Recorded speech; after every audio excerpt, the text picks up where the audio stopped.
come to the bold analysis. Mount Kenya is reacting.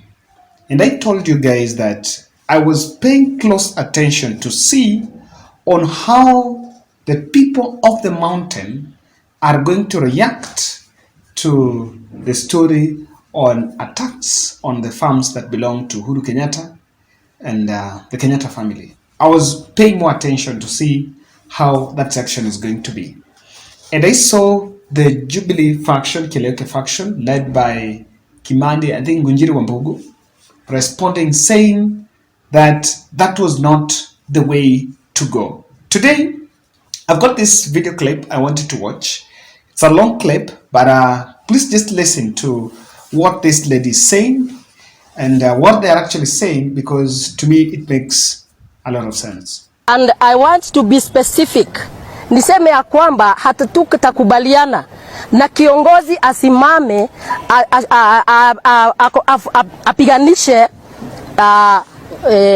apiganishe tribe yetu. Kisema hivyo, nasema mimi ni wa Mount Kenya na nimekasirika ile mbaya mbovu kuona kiongozi weke Manuel Ishongwa. Unawezaje kupanga jama na uiseme kwa runinga, uiseme kwa social media, alafu itokee siku ya jana mukatuma vijana waende kwa shamba ya Ngina. Nataka kusema hivi, munaweza kuona Ngina alikuwa bibi ya President Kenyatta, lakini Ngina ni mjane kama wamama wale wengine.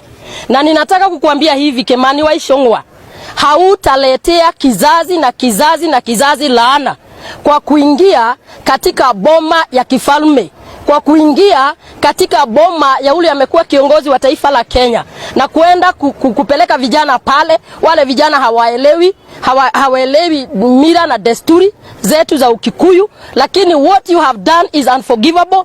It can never be allowed. We cannot stand with you, and this is not the kind of leadership we want in Mount Kenya. We thought you guys are taking us somewhere. We thought you guys have a heart for the Kikuyu tribe. We thought you guys mko na macho. Nyinyi mulianza hii maneno hata kabla ya campaigns. Mulianza kuongea, kwa hivyo mulikuwa mumemaanisha, kumbe mulikuwa mumemaanisha muingilie mashamba ya watu. Jina naitwa Ben Gadogo almaarufu kama Mlalahoi. Na tunasema kwamba Kenya ni taifa la watu wote. Walalahoi, walalahai na walalaheri. Na itabaki kuwa hivyo kwa sababu kama viganja vya mkono havitoshani, Kenya itabaki kuwa hivyo, na ni jambo ambalo liko ulimwenguni mzima. Wakati ambao serikali inachukua mamlaka na inaanza kupiganisha watu kwa tambaka, inaanza kupiganisha watu wale wanavyo na wale pengine hawanavyo leo, hiyo ni serikali bandia, ni serikali ambayo istahili kuwa mamlakani, kwa sababu jukumu kubwa la serikali ni kulinda hali na mali ya kila Mkenya. Na serikali isiweza kufanya hivyo ni serikali gushi, ni serikali ambayo inatakana kuwa ilienda jana, kwa sababu kuna sababu za kutosha kuonyeshana ya kwamba alipanga njama, akatangaza na akatekeleza. Kwa hivyo kama Kimani Ishongwa hatawekwa ndani, kusiwe mtu yoyote ambaye anastahili kufuata sheria. Sheria lazima ifuatwe na kila mtu ama iondolewe kwa kila mtu. Hivyo ndio katiba yetu ya Kenya inasema, equality before the law. Inasema kwamba kila mtu ana haki ya kulindwa kisheria. Na kwa hivyo kama hakuna hivyo, na example mzuri ni ya kwamba kama wataingilia mali ya Kenyatta, EPSI wewe Mlalahoi, si watakuja kesho asubuhi. Na tunasema kwamba hatutaogopa, tutamwambia rais, aidha alichaguliwa ama hakuchaguliwa kwa wakati huu, yeye ndio ana uwezo wa kulinda mali. Kazi ya rais peke yake is to be a symbol of national unity. Hakuna kazi nyingine. And if Ruto wants to go down as the person who will bring about disunity in this country. Kwa sababu tuliona Kenyatta akaachia Moi kwa uzuri, tukaona Moi akaachia Kibaki kwa uzuri, tukaona Kibaki akaachia, tukaona Uhuru akamwachia kwa uzuri.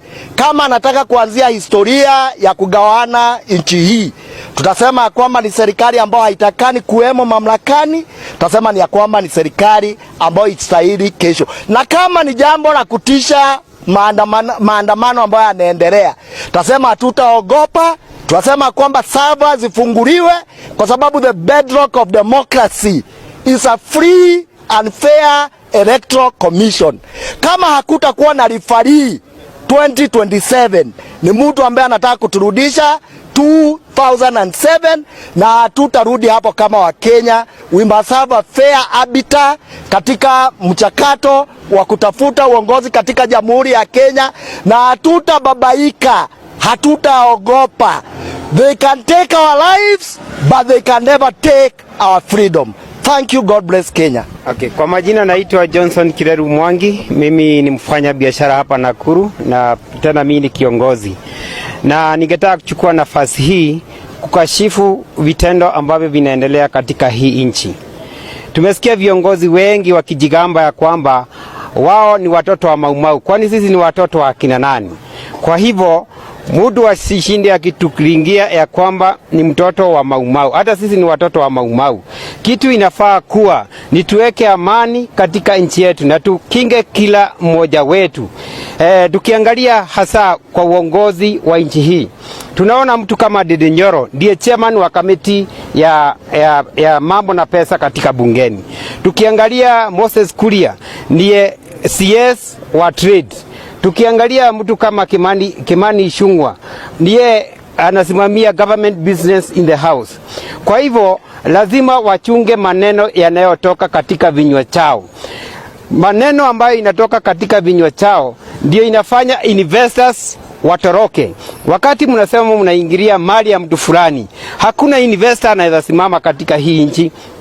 Kwa hivyo lazima wachunge maneno ambao wanatoa. Na tena kwa makamu wa rais, ni vizuri sana tuangalie maneno ambayo inatoka katika vinywa zetu. Political sentiment ina affect vikuu na kwa ukubwa mambo ya uchumi wa nchi yetu. Kwa hivyo tunakashifu maneno ambayo wanasema na wachunge sana midomo yao ambavyo wanavyosema. Na tungetaka nchi yetu ikuwe na amani na kila Mkenya, kila mtu ni Mkenya. Kwa hivyo ikiwa ni wakabila gani, ukiwa Mkisii, ukiwa Mkalejini, ukiwa Mkikuyu, unafaa kuwa katika hii nchi yetu. Kwa hivyo waje tuunganishe nchi yetu, tukue kitu kimoja ili maendeleo iweze kuwa katika nchi yetu. Kwa hivyo tungeomba waangalie sana maneno inayotoka katika vinywa chao. Asanteni. From the video collections that you've watched there, it is no denial that not everyone in the mountain is supporting what happened. And I understand yesterday the fire outbreak was actually put off by Kiambu County fire extinguishers, rushed to that place, and that is what brought down. Actually, they tried their best to put off the fire, so they contained it. In the wake of this, I don't even know whether politicians that are already being named are going to successfully manage the population. And for me, I am even wondering whether leaders are oblivious of the reaction from the ground. I'm seeing people saying that Uhuru Kenyatta could have messed up during the Kariobangi evictions.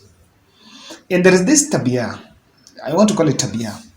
If anything happens in Nairobi, the leaders from Mount Kenya who are in UDA would always want to frame it as the Gema people are targeted. I think they've been creating that tribal card. They've been playing tribal card in what, according to me, it's even a boring now game. In Kariobangi, in that eviction, those who were evicted there were not just from one community. Every community was affected. Now they're saying that because Uhuru Kenyatta is saying, I think they've given a statement that they've lost around 700 million there, that cannot be compared to what happened when some people were evicted in Kariobangi, when Uhuru Kenyatta during the COVID. So I just ask a question. Now that people were evicted in Kariobangi, are they the ones that are going to be given that land? And is there probability of giving people land there as a squatters there? What exactly are we really dealing with? It's a very important question that we need to ask ourselves. Like, and especially this goes to those who are being told that what is happening to Uhuru is not something new and should not shock you, because Uhuru might have done things that also affected you when he was in power. So even the trees that were cut there, or even the goats that were they given to those who were evicted in Kariobangi? If so, they were from the same community.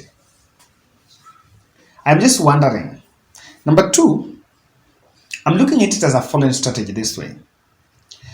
The leaders are actually saying, and they're calling on William Ruto, on former President Uhuru Kenyatta, that refrain from active politics, or refrain from Azimio politics, or rather what I'm seeing as funding those activities, or we are doing this. So it is being used as a way to, I don't know, it's not necessarily to punish, but one of the premise is to coerce him to not to play the role he's playing, allegedly he's playing in Azimio, because again, no one has evidence.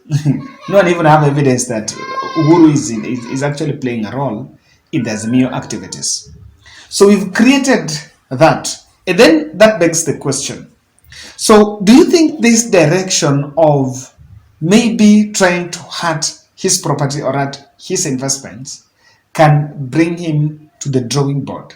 Because is it sustainable? Number one. Number two, even if you were to take attack, do you think that Uhuru Kenyatta will go down and then change tact, or probably they will deal with him with that? I normally say that we are just a bit, we've been in this country and we just have a lot of assumptions. I don't think those who go to the street are even, those who are called for mass actions and protest about the cost of living, I don't think people are going to the streets because they've been paid. I don't really think. I don't think if people are being paid, then I'm wondering that thing could have even ended, because the money aspect would have created divisions in within, and government has the investment to know what and who, what is happening. So I am just asking my I was just trying to ask myself a simple question. So now that this is to force Uhuru to step down from active politics and I don't know, to involve in academic politics, but then is this strategy, can it work? That's the simple one. Can it work? And the reason I'm saying it can't work is it's already causing some bit of, people are sitting pretty uncomfortable. I'm even sure there are leaders like Anne Waiguru. This is the Kirinyaga governor who launched her political career under Uhuru One when she was appointed a minister. They are currently working with William Ruto. There are those who worked with former president. And Ruto must be very keen. And we keep, for this one, I will not get tired of saying that President William Ruto, you campaigned on a platform of changing the lives of Kenyans. But you should not forget that your presidency was kept hostage. It was a presidency that was really anchored on people around you that wanted to punish Uhuru Muigai Kenyatta.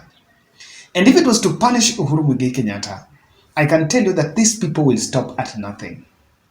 There are those who are with William Ruto and they supported his presidential bid simply because they wanted to punish Uhuru Kenyatta. And at the ballot, probably who was punished.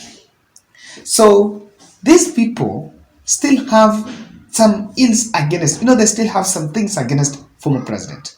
But they're using the wrong platform. Now, the whole country is looking at it as if it's kupiganisha people from the same tribe. That's what other people are saying, that it's a bit of fighting the people from the same tribe. And look at the way it is. The three names that are coming up, and I'm just asking. So we've all bragged, we've seen bragging of the son of Mamau and on this and that. But then, what is the end game on your individual's political future? What's the end game? Is it going to create the results you really want? Is this the way? Is it the way to bring her to give you the kingpin? I'm just going to ask those questions because it makes little sense. And in fact, it's an escalation of what, according to me, is something that we should be thinking about how we can bring it to an end. But we are opting for escalation on something that, according to me, we can avoid, we can stop, and we can reduce to make sure that we have the sanity. So that's my position, and I strongly believe that as a country we've come along. Some of these things, how about, and I've always been asking, do you think Uhuru cannot act? Do you think Uhuru cannot act? And with the voices coming in, there are those who might come and say, no, this is wrong. By the way, I've even seen Wetangula saying, no, that is wrong. I don't know. I'm waiting for the son of Mundamba, Musalia Mudavadi. I don't know whether he can even support, may not even support that. So what is being created, as I am seeing, telling people that, trying to say that, this is land, it's not from us, so we need to take it. Well, you are lying to the public. The truth of the matter here is there is a very well-hid process of acquisition of a property. And even if it is to be possessed by someone, there is a process into it. It can't take a simple activity as people going to erect mabati structures there and, making dummy subdivisions that's subdividing the land. To me, it was a mockery. Yeah? It was just a mock process. It was something just to mock that process. But then, because that people are very gullible, they fall for such traps, they fell for that trap. Now, if the mountain, the consciousness will come back, many political careers will fall. That's what I can tell you. Because what we see is things thriving in the fear and lack of that consciousness. When the consciousness will come, and that's what these people are saying now, Uhuru Kenyatta he could stop it. I'm going to tell you why he decided, let it just go. But even though he could actually stop it. But why did he decide let it go? He could hire his own private security. I'm very sure he could have intelligence on this is coming. And so he just decided let it be. So that you expose yourselves, expose the juvenile politicians. I think President Ruto must take charge. Things are not just right. The right to property, protection of property is not limited to people and not others. But then, there is the office, that land belongs to the first president. Not even Uhuru Kenyatta, the first president. What's the kind of precedence we are actually setting? We need to think on this one. I think the mountain is right to protest.